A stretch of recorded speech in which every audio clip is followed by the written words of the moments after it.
Assalamualaikum warahmatullahi wabarakatuh. Halo semuanya, perkenalkan aku Sania Wanita Syarani dengan NIM 24107011236. Aku adalah mahasiswa semester 3 dari Universitas Wahid Hasyim Semarang dengan prodi Fakultas Ilmu Hukum. Di sini aku akan memberikan edukasi tentang hukum pajak di Indonesia. Hukum pajak di Indonesia itu sendiri artinya adalah kumpulan pengaturan yang mengatur hubungan antara negara dan wajib pajak terkait dengan kewajiban membayar pajak. Kenapa penting sih adanya hukum pajak di Indonesia? Penting karena pajak adalah kontribusi wajib yang sangat penting untuk membiayai infrastruktur negara seperti sekolah, rumah sakit, jalan, dan pelayanan publik yang sering kita gunakan setiap hari. Di Indonesia memiliki pembagian hukum pajak. Yang pertama secara material dan yang kedua itu secara formil. Yang pertama, hukum pajak secara material yaitu memuat norma-norma yang menerangkan tentang keadaan, perbuatan, peristiwa, siapa-siapa yang dikenakan pajak dan seberapa besar pajaknya. Contoh undang-undangnya yaitu Undang-Undang Penghasilan atau PPh, Undang-Undang Pajak Pertambahan Nilai atau PPN, dan Undang-Undang Pajak Bumi dan Bangunan atau PBB. Yang kedua itu hukum pajak secara formil, memuat ketentuan-ketentuan yang mengatur tata cara atau prosedur untuk merealisasikan hukum pajak material tersebut, yaitu dengan cara penetapan utang pajak, hak dan kewajiban fiskus untuk melakukan pemeriksaan dan pengawasan, dan prosedur pengajuan keberatan, banding, dan gugatan sengketa pajak.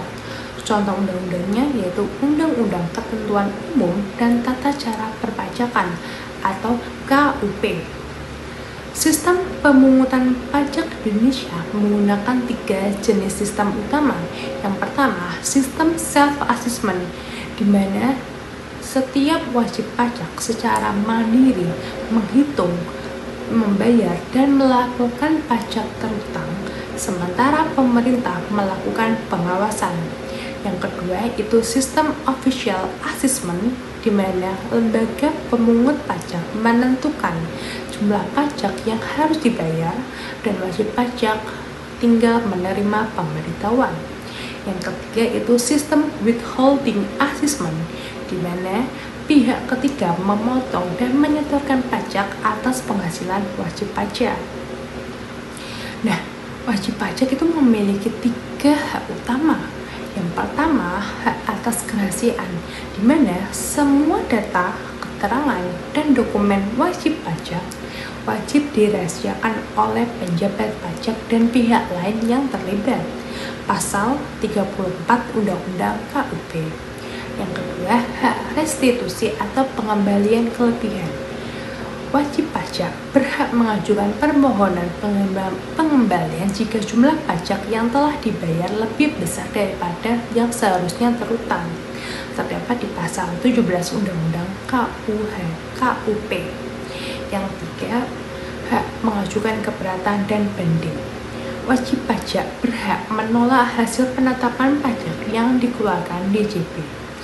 Ini adalah hak litigasi dasar untuk mencari keadilan di pengadilan pajak, terdapat di pasal 25 dan 27 Undang-Undang KUP.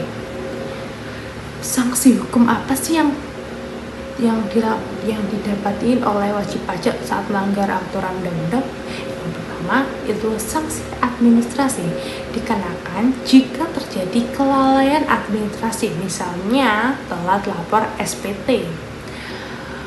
Sanksi administrasi agar lebih adil dihitung berdasarkan tarif bunga acuan yang ditetapkan oleh Menteri Keuangan pada pasal 13 Undang-Undang KUP.